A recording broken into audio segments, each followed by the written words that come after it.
Hey guys, Sleepy Reader here with probably a pretty quick comic book thoughts because I am quite literally sleepy. It's been a long week, so it's already the next comic book week, but I just finished reading last week's comics and I thought I'd give you kind of my favorites. I think I liked everything I read with the exception of Clarion issue number 2. I actually enjoyed Clarion issue number 1 for its just wackiness. It didn't make any sense, but somehow there was a shift in issue number 2 where the not making sense was supposed to make sense, and it bothered me more. And then it became really frustrating, although the art's really beautiful. But I'm not here to slam books. Everything else I read was quite good. But I actually just had two, super favorites. And that was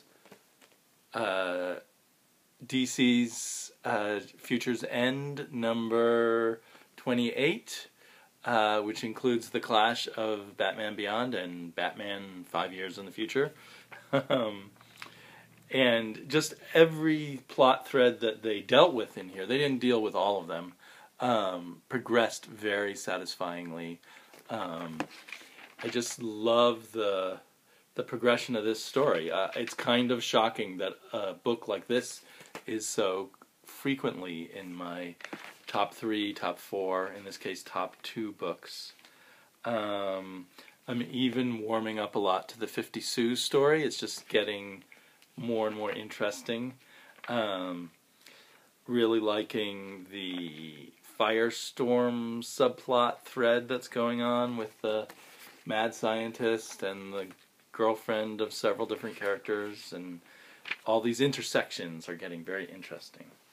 What they all have to do with Brother Eye, I'm kind of wondering if Brother Eye is turning out to be not the major thread of this as it seemed at first, which seems a little bit like a bait and switch, but I don't know, maybe it'll all come back to Brother Eye in the end.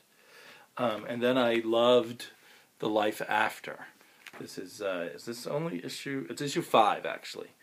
And it just keeps gaining sort of interesting momentum. I thought at first, this was a book I wasn't going to get, but thanks to Travis Oddfellow Thoughts and a few other people, I hopped on it, and I'm so glad. It's definitely, month after month, one of my most favorite books. I don't even really know how to describe it. I always think that books that try too much to be about religion are going to flop in some way, but this just keeps doing interesting stuff with, I guess, Joshua Hale Fialkoff's own mythology of heaven and hell. I mean, it has nothing to do with any Christian or other theologies that I know about, other than the concepts of angels and heaven and hell, and purgatory. So I guess in that sense, is purgatory mostly for Catholics? I was raised Catholic, so I was raised with purgatory, but I don't know how many other Christian sects have purgatory as a important part of their religion. But it's nothing like the purgatory I was taught about, and I don't even feel like it. I don't know, maybe he intends it a critique of religion, but I don't even feel like it's a critique of religion. But I just find it a really fascinating, cool story. So yeah, I imagine there'll be a trade pretty soon, I hope, so that those of you who haven't been reading it can take a sample, because it's great stuff. Now, then I had 3 books, all of which were kind of favorites, but it was good. Well, for 2 of them, it was good that they were challenging to me, I guess. Alex and Ada, I still love this book, totally. Something that we've been wondering about whether it would happen throughout the issues, and then we were pretty sure it wouldn't happen, did happen in this issue. And I'm really unsettled by it. I might not have been if it had been a different kind of book, but it's so carefully explored emotions and relationships and morality of a sort in its science fictional robotic, artificial intelligence, morality questions, that I'm kind of uneasy with it. And I'm a little nervous of how they'll take it. I'm sure in the end it's going to be really interesting what they do with the relationship. And by they, I mean Jonathan Luna and Sarah Vaughan, who are the co-writers, and Jonathan Luna, who is the artist. But, this is one of those, there's a lot of the purely creator-owned books that just have this incredible consistency. And this is one of the most consistent of all. It's never rushed, it's never off. Every beat is exactly the way it needs to be. And it's the story that only these people could tell. Anyone else doing a romance involving artificial intelligence and robots would do it completely differently. But the way they do it is perfect for the way they're doing it, and I love it. But for the first time, I just felt a little uncomfortable with it. I don't know. I don't want to spoil it too much. And you might say the same thing with the Fade Out. This was a very intense issue. It involved sex for fame a lot. And it just had I felt titillated by it, and I felt uncomfortable by it. And so calling it one of my favorite books is funny. It's definitely one of the most brilliant books I read this week, if not the most brilliant. But it's also tawdry and titillating. And, there are those pieces of art, or whatever you want, pieces of literature that both make you revel in something that you also think is a bad thing. And that's sort of how it felt here.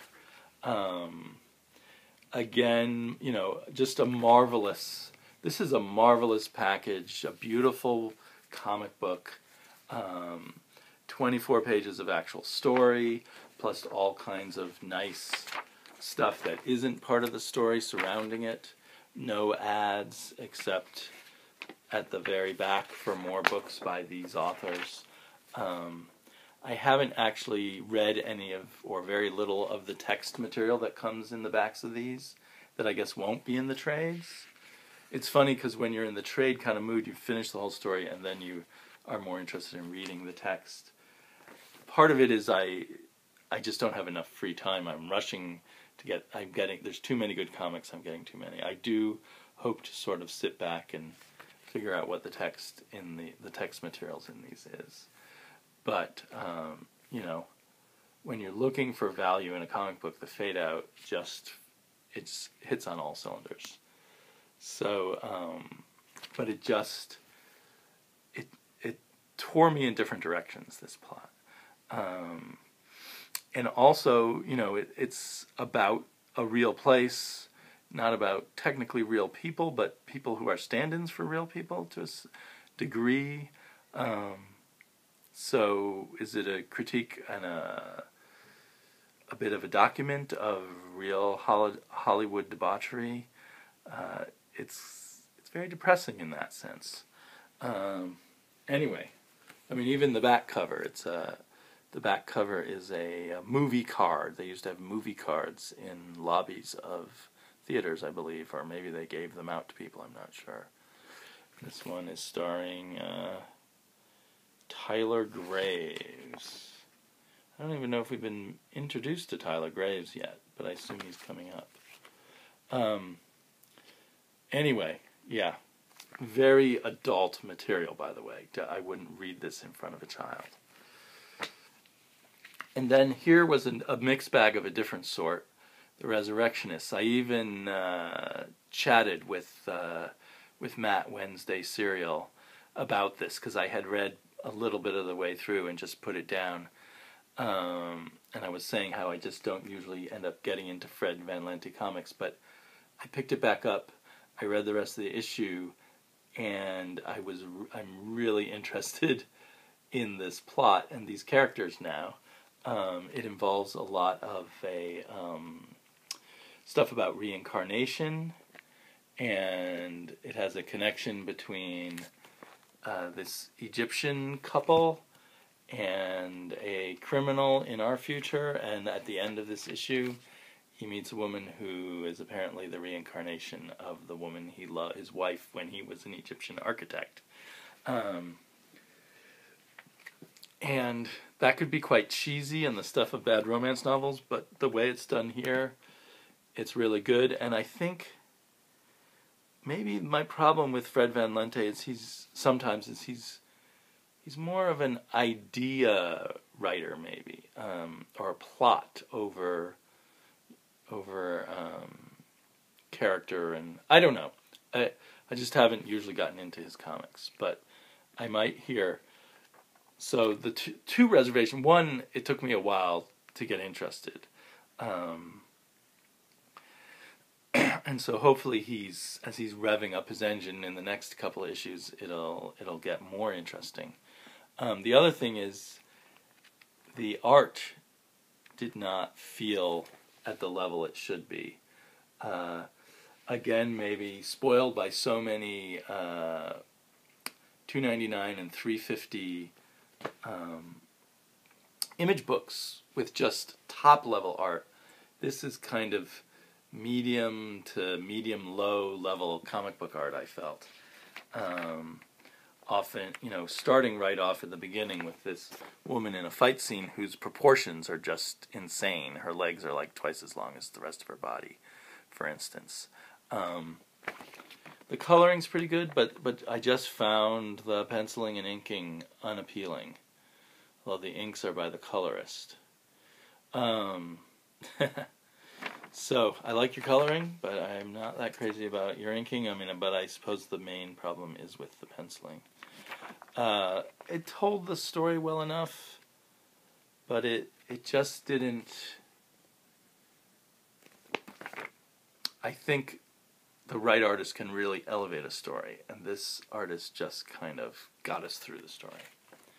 So maybe the artist will grow on me. I believe they're co-creators. I think I saw a copyright that said they both own it, which is always a good sign. I think when you see that just the writer owns it, then you may suspect the artist won't be as invested in the job as the writer is. But yeah, it's copyright by the two of them.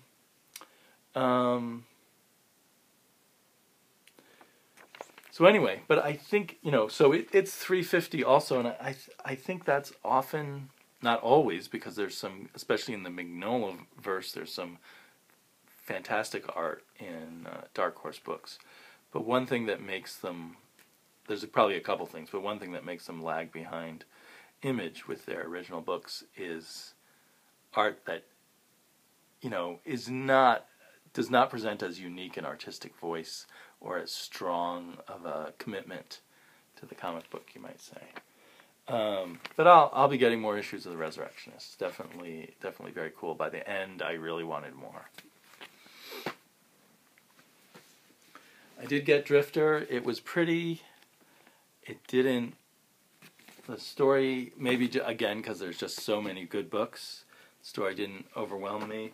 I liked Witches, but I didn't love it as much as the first issue. I'm certainly on for the ride. Like I said, I like everything that I read this week except for Clarion. MPH was very good. Batman Eternal. I might do a video about a couple of issues of Batman Eternal in a little bit. Batman Eternal was decent. Or was this the issue that I thought was decent, or did this issue bug me? Actually, maybe this issue bugged me. Never mind. But, and I picked up 10 comic books this week. So, I've read a few of them. I've read this, I've read Wonder Woman, and I don't think I'll be continuing with that.